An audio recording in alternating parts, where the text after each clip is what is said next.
Right, welcome everybody to today's webinar. For anybody that does not know me, I'm Megan Twentyman, the BDM for Unified Communications here at Bluechip. Today's webinar is just to recap what's new in Update 3, as well as look at some licensing changes and thinking about the end of the year. On the line with me today, I've got Akila, who's our UC Sales Engineer. Hi everyone, thank you for joining us today. I do appreciate for your time. Awesome, thanks Akila. So as normal, we're going to try and keep this to our bite-sized format. You've got the chat option, you can ask questions as we go along, but we won't address those until we get to the end of the webinar. So feel free to throw those in as we go along, and we will definitely wrap up with a nice robust Q&A like we always do. So what's on the agenda today? We're going to recap Update 3, and it's kind of just a bit of a brief look at a few key features because we've covered this in the alpha, the beta, and the release candidate.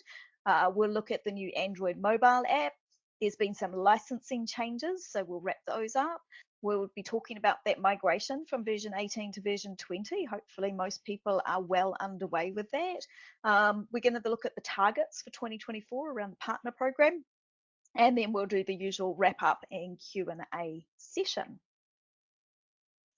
So Update 3 was highlighted as the update for admins, and the whole purpose was to make admins' lives much easier. And so today I'm just going to look at a few specific features. Some of you may have been lucky enough to jump on Nicholas Perez, who's the global trainer at 3CX's webinar, and he sort of narrowed in on a few of these. I've picked some of those and some that we particularly like. There's lots of little updates. You can check obviously everything on the release notes, which are available on the 3CX website, but I've just narrowed in on a few just to kind of, I guess, highlight those for you. So system maintenance. This is obviously a key one, which is keeping the disk space tight, keeping the system footprint tight, and making sure that the instance is running to its best potential. So that's been a bit of a focus with Update 3, and it's giving you the controls to be able to ensure you've got all your backups and then purge the data, that type of thing. So it is really important to try and keep it nice and lean so that your instance runs at its optimal performance. Same thing with the storage. This goes hand in hand with it. So you can now decide what you want to store. It's always recommended, and we're going to talk about backup in a second as well, that everything is taken off instance. So if the worst happens and your instance is lost, you've got an easy restore. So it's really important, but giving you more control over what you do and don't store allows you to customize a bit more for each specific customer. So compression on the backups. This is new in Update 3.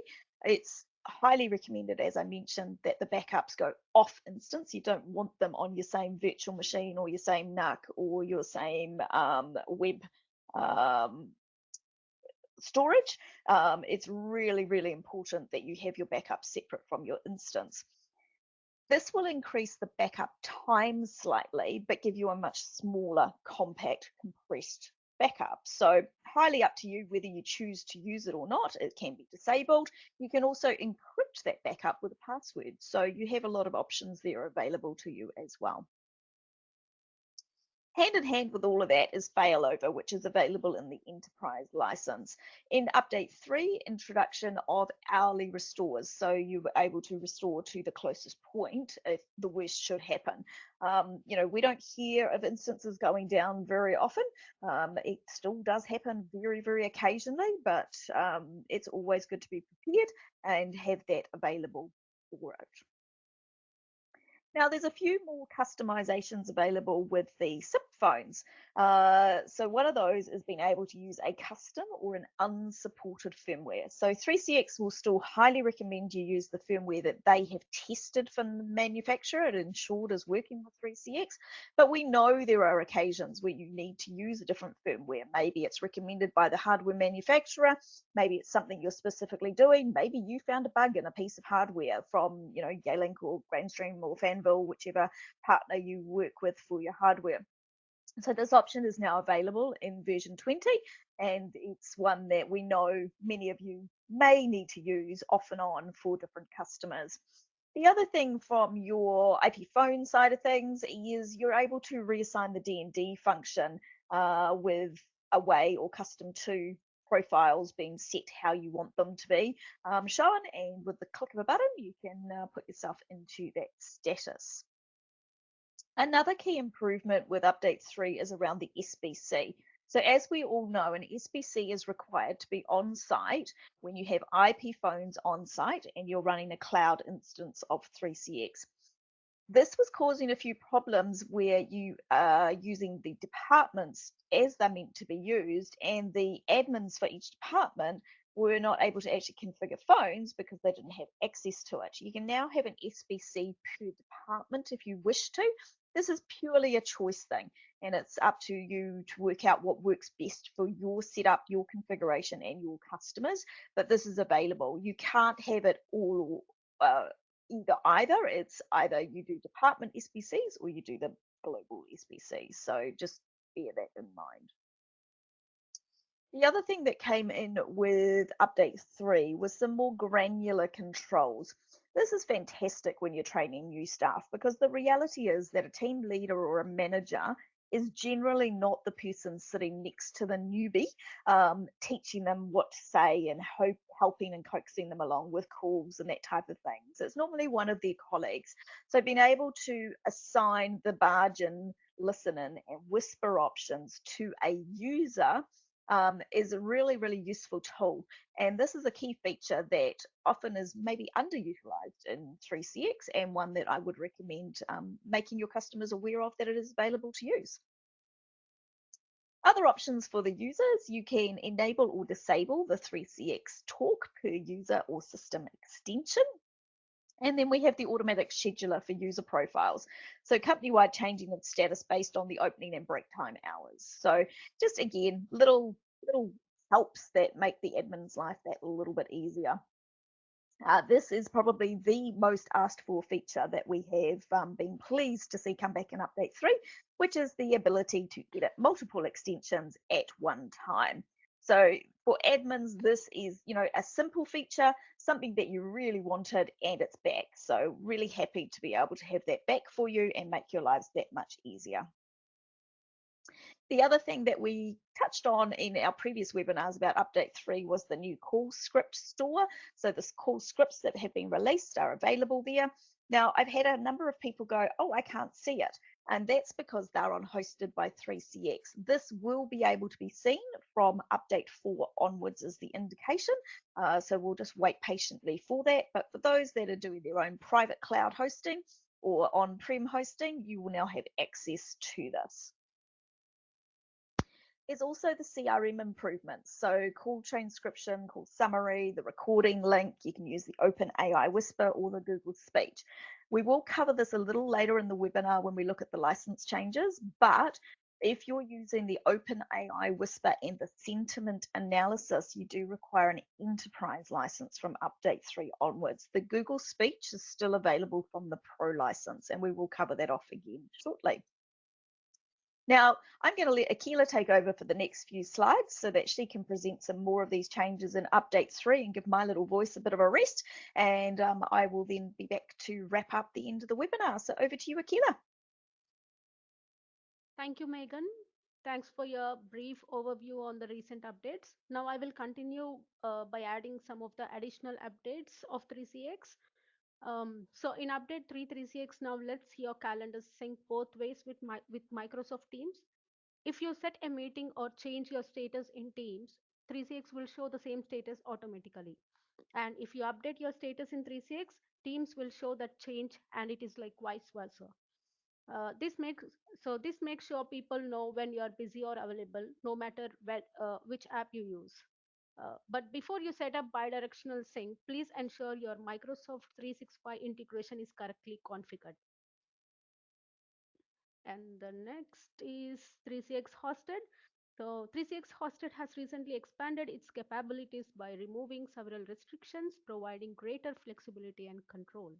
Some of these updates features include, so the first one is adding templates for phones, DECT or FXS and providers. System owner or administrator can now upload custom templates for SIP phones, DECT or FXS gateways, and SIP providers. This allows more customization to meet specific requirements. And the second one is allowing local MCU, which is multi-point control unit. You can now host an MCU locally, giving more control over video conferencing. This is especially useful for managing bandwidth and improving video call quality. And the third is a packet capture, which is enabled, making it easier to troubleshoot network and call quality issues by analyzing traffic directly on the 3CX platform. So 3CX plans to introduce further enhancements and remove more restrictions in future updates, continuing to improve hosted environments. And the next, so the updates of 3CX mobile app for Android, specifically focusing on the improvements in the latest beta version. So 3CX Android app has been updated to fully support the latest Android 15 operating system. This means users on Android 15 can expect the app to function smoothly with all the new OS features. And with a more reliable connections and improved security, the app now offers better connection stability, meaning fewer dropped calls and more reliable experience overall. Security has also been enhanced, providing stronger protection for user data and communication. And Android 15 also includes a new feature to handle audio focus more effectively. This means it prioritizes audio from active calls, reducing interruptions. So these updates make the 3CX Android app more compatible, secure, and reliable on the latest Android OS. And the next is here is a sample breakdown of licensing changes in 3CX version 20 update 3. So starting from October 9, 2024, which has already passed, so all new 3CX license will only be for version 20. And if you need to increase the number of calls your 3CX system can handle at once, it has to be updated to version 20, update 3. And the transcriptions and the sentimental analysis, only as Megan said, only the enterprise edition has advanced features like OpenAI transcription and sentiment analysis. But please note the pro license still has Google transcription, but it doesn't include sentiment analysis. So these updates help clarify what features and options are available with each licenses. And the next, so moving from 3.6 version 18 to version 20 before the end of 2024. So the end of 2024 is very near. So now is a good time to start moving all the customers from V18 to V20. Some of the key important things to do prior to upgrade are, so you must assign a system owner before upgrading to V20. System owner is must and it is very important. Upgrading to V20 without a system owner will cause major issues which will require support from 3CX. And support request will be charged $500 per license from 15th of October 2024. And please ensure you check IP restrictions in place and make sure they won't block the upgrade. And you can also use the official guide to 3CX upgrade guide to help with the process. And go over the checklist to 3CX upgrade checklist blog to ensure everything is ready. And please ensure to follow these steps to make sure you upgrade smoother and avoid issues during the transition. Now I hand over back to Megan to continue this session. Awesome. Thanks, Akila. And just to reiterate what Akila said there, it's really important that those migrations are either underway or almost complete, and we are here to assist. So what I want to talk about now is the partner program targets and thinking about whether you're on track for 2024. So as you're all aware, 3CX targets run for a calendar year, so 1st of January to the 31st of December. So it's a really good time now to be looking at, will you maintain your current level? Have you met your retail level purchasing for 2024? Are you almost at the next level? Are you going to be able to get across the line to move up a level? If you are, you could be considering buying some stock licenses to push you into the next level. Remember that the level you end 2024 on is what takes you through to 2025. That affects the discounts that are available to you and also, your status as a partner. So really important to think about that. For example, a gold partner gets a 25% discount. If they were to drop back to silver, they go back to a 20% discount. So, that's a significant amount of money over the full calendar year. So just think about how close you are to those targets. You can check this by logging into your partner portal. When you first log in on the front homepage, it will actually show you what your required target is, whether you've met that, and then it also shows you how close you are to the next one. So I had some partners recently that were really surprised that they were really close to going up to the next level of partnership. So it's a really good time to check that. If you need to have a chat, I'm here to help you. It's important to think about where you're at in that partner program and how you can get across the line for 2024. Remember that all the revenue gets reset at the beginning of 2025 and you start again. So the first thing you do is climb up to meet your requirement for your particular partnership, and then you're aiming for the next level as well. So just to wrap up, technical trainings, there are some Australian time zone technical trainings from Nicholas Perez, the global trainer, in November. They're almost full, if not full already, and they are 6 p.m. New Zealand time, so it's Australian time zone, not quite our time zone. But Akila has been doing heaps of training and is getting up to speed really quickly by attending some of the global trainings, by spending time with our senior engineer. So we will be starting to roll out technical trainings in the last couple of months of 2024. These will be small and selected just so that Akila can get her feet under the table and get used to doing the training. And then we'll ramp this up in 2025 and give everybody the opportunity to attend either online or in person, and we will take these around the country. Staying tuned to all our communications is really important. So we try to keep you updated with what's happening. So we have our UC channel update, which just went out yesterday. So hopefully you'll receive that to your inbox. If you haven't, let us know. We can help you get signed up. The weekly newsletter is a good place to keep an eye out for events that are happening. For any of our Christchurch partners that are there with us today, we are running a movie premiere night in November, and I'll be down in Christchurch for a couple of days for that. I believe it's Thursday, the 14th of November. Hopefully I've got the date right because I haven't got it in front of me. And also we have our LinkedIn Bluechip UC community group where you can ask for access via our monthly newsletter, or you can let me know and I can get you added. But we do restrict access to that group. It's there for us to share information as it comes to hand. So thank you all for joining us today. We do really appreciate your time to attend our webinars. We know time is really precious. And I'm now going to have a quick look at the questions, and feel free to throw any more questions into the chat as we go along. Yes, this was recorded and we'll send out the recording tomorrow. We'll also send out the links for the update guide for version 18 to version 20 and the blog, just so that everybody's got that. So I'll pop that in the email as well. So don't worry, you will definitely get a copy of the recording. Great to hear that some of you are over 75% on version 20 already. That's fantastic. Can we program BLF buttons across multiple users at the same time? Yes, you can with the multi-edit option. You can also copy extensions as well now. So there's lots more options with update 3. So it'll make your life a lot easier. And yeah, be good to go. I'll give everybody a few more seconds in case there's any more questions, but doesn't look like it.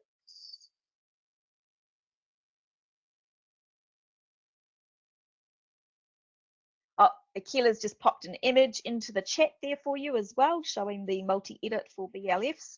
So you can do that very easily. It doesn't look like there's any more questions. So all that leaves me to do is say thank you very much for your time. I can see some have already dropped off. We do appreciate your attendance. We'll get the recording out to you. There's one question, Megan. Was there any update on 3.6 SMB license? Okay, so in terms of the SMB, there hasn't been an official announcement from 3CX, but now we only have the SMB free license, which is the 10 extensions. For those customers that are on the paid SMB Pro 20 extension license, we're getting clarity from 3CX on whether that will be able to be renewed or whether they will need to migrate. So as that information becomes available, we will share that with you. So the three key products from 3CX now are the SMB free, which is the 10 extensions free, and it's your hosting and license all in one. So effectively it's the multi-tenant. And then you've got the pro and the enterprise. We have got lots of our partners here in New Zealand already starting to roll out the multi-tenant. So that's where you set up the multi-tenant option and have each company as a separate department. They can't see each other. You can have the SIP trunks going into them. So that's definitely one to be considered. Much easier to update 132 simultaneous call license than 84 simultaneous call licenses. So definitely one to consider. But any other questions, feel free to drop us an email as usual. We're more than happy to answer that, or you can give us a call. But thank you again for your attendance today, and we look forward to seeing you on the next webinar. Have a great day, everybody.